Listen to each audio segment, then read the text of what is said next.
I was so stressed, I almost pissed myself. I'm gonna get kidnapped or killed. And everything was going well according to my plan until the policeman stopped me. Hi guys, Andre here. So in my previous video I was telling about my adventures in Milan, and this video will be about my trip to Prague. I almost forgot what was this video about.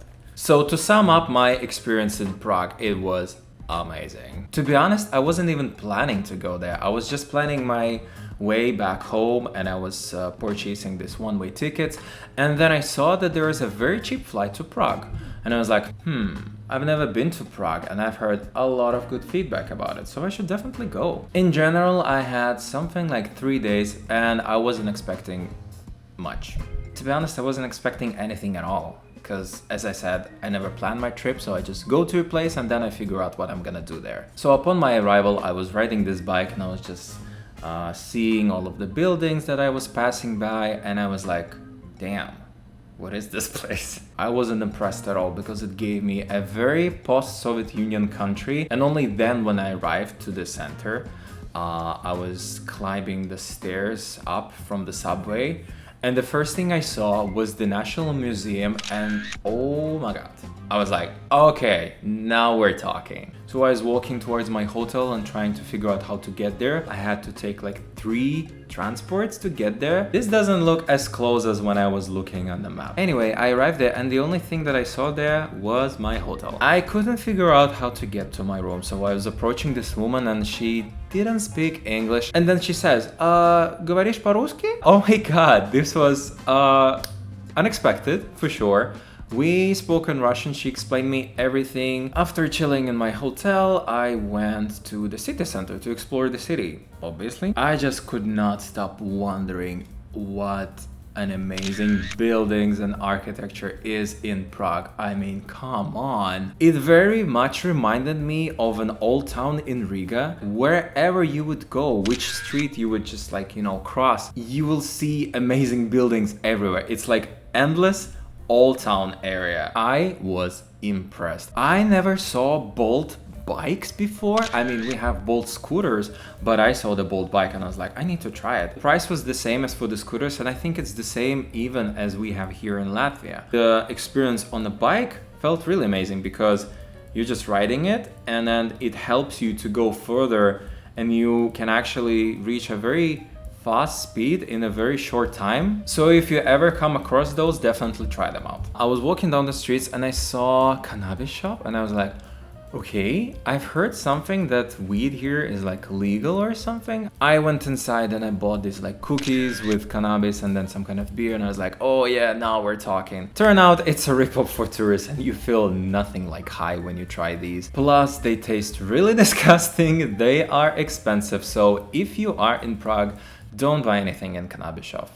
It's not worth it. I searched for local gay bars. I found one which was nearby. I took the Bolt scooter and I was riding there. And everything was going well according to my plan until the policeman stopped me. I drank a beer with cannabis. I didn't quite feel the high yet, but I was afraid that it's gonna kick in any minute. And then he stopped me. He asked for my documents. He was asking me these kind of questions. And then he explained that I'm not allowed to ride a scooter where the people are walking. I am supposed to ride the road where the cars go. I almost said, but why would I ride there between the cars when I'm drunk? And I stopped myself at the very last minute. And I said, hey, Mr. Policeman, it's my first day here. He really did not want to negotiate. And he was like very strict and was like, no, you should know the rules. It doesn't matter that you're from a different country. I was so stressed. I almost pissed myself. I was like, damn, what am I supposed to do now? And then after some talking, him checking my documents, we actually agreed that this is gonna be like a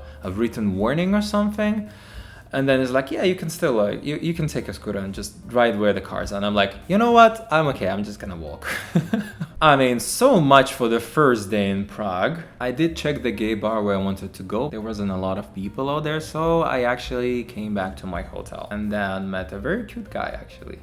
He was really nice. He even ordered a taxi for me on my way back home. And it felt special for me because I never had this kind of experience. You know, usually when you end up your dates or hooking ups, people are just like, you still here? I am the people.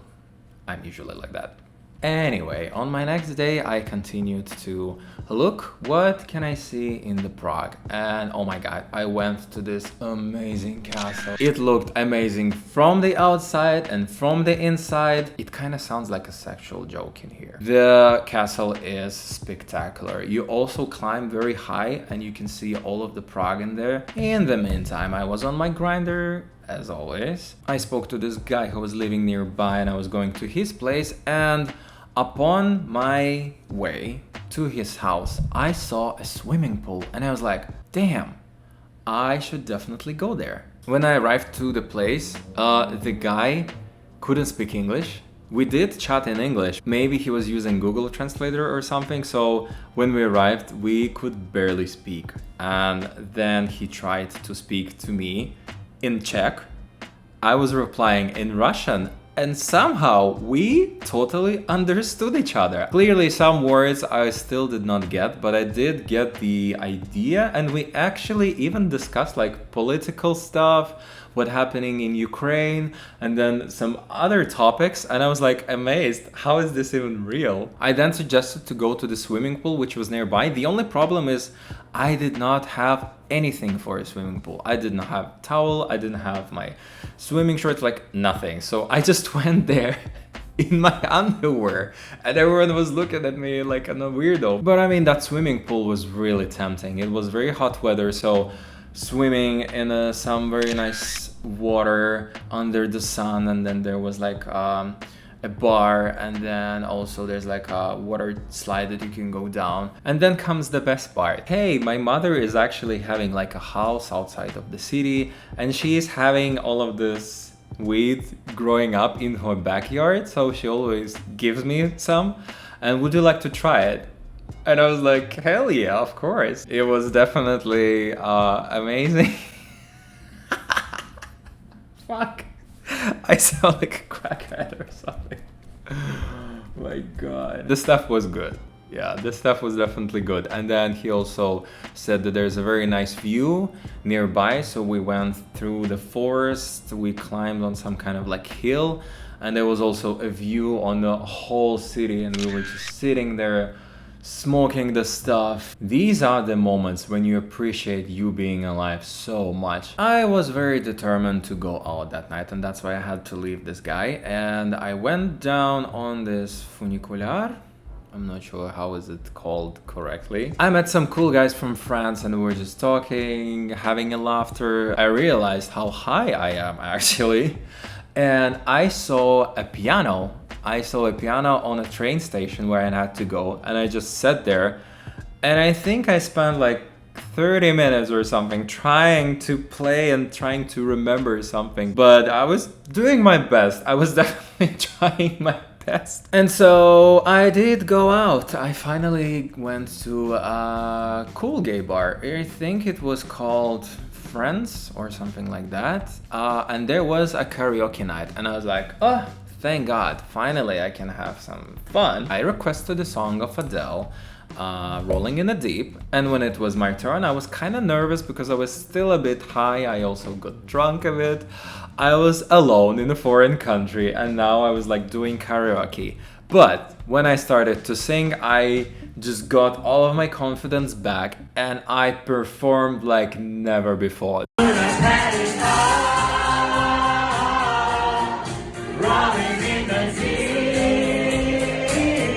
The crowd was like wow! They were supporting me, and they were screaming and singing along and dancing. And when I finished my song, everyone was like coming to me like, oh my god, dude, that was like amazing. I was then hanging out with these guys from Ireland, and there was a very cute guy in there. So the night ended up pretty well. On my last day in Prague, I didn't do that much because most of the day I was just fighting with hangover and just being really tired of partying. But I did then in the evening go to the city center, met some people, and I also had to finish the weed that I had because some of the people I met before were so generous that they just gave it for me for free. And then this happened. I got super high. like I never was in my life. I was very paranoid. I felt like everyone was staring at me. I saw the police coming, and I was sure that they're gonna get me. And to make the things worse, there was this super handsome Brazilian guy who was nearby, and he just texted me. I opened his profile and I looked at his pictures, and he looked just like a model or something. I was like, this is not real. This cannot be happening that he's texting me. And he was like, hey, I'm nearby in the hotel, just arrived to Prague. Do you want to like meet or something? I was convinced that this is one of those situations when people are just getting killed. Someone cute invites you to the hotel, you arrive, and then you're done. You're done. I was very scared, but at the same time super horny, and I was like, what do I do? Do I just go and try it out? But what if I will get kidnapped or killed? I called to my friend and she tried to calm me down. And then I was like, okay, I am gonna go, but I'm gonna send you all of the details, his pictures, like the name of the hotel. And if I don't reply within the next hour or hour and a half, call the police or something, because you don't have all the details. Now it sounds super funny, but at that time I was so scared and so paranoid like I never was in my life, honestly. We met, he looked exactly just like on pictures. I was like, this cannot be happening. It's too good to be true. And then he said something that really made me like even shake a bit out of fear, because we went in the elevator and he was like, there are no cameras in here. That's very good. I was like, no, I'm gonna get kidnapped or killed. We went to his room, he opened the doors, I stayed in the corridor and I just couldn't move inside because I was so fucking scared. But then I entered and I was like, first thing what I did, I checked the bathroom, I checked behind the doors, I checked behind the curtains. No one was in there, but I was still scared. We laid down on the bed, we were kissing, but all I did, I was just like kissing him, but I was like looking at the doors. I'm sorry, hoping that no one will come in because I was so terrified. I was so paranoid. Oh my god, I wish that I could just enjoy that moment, because that guy and his lips were... It was a very nice ending of my trip in Prague and my vacation in general, because he was super handsome. He kissed so well and he gave such a good head. He was really nice to talk to, yeah. And so my trip ended, I came back home, got depressed of how amazing was my trip and how not amazing I'm spending time in here. But now everything is cool.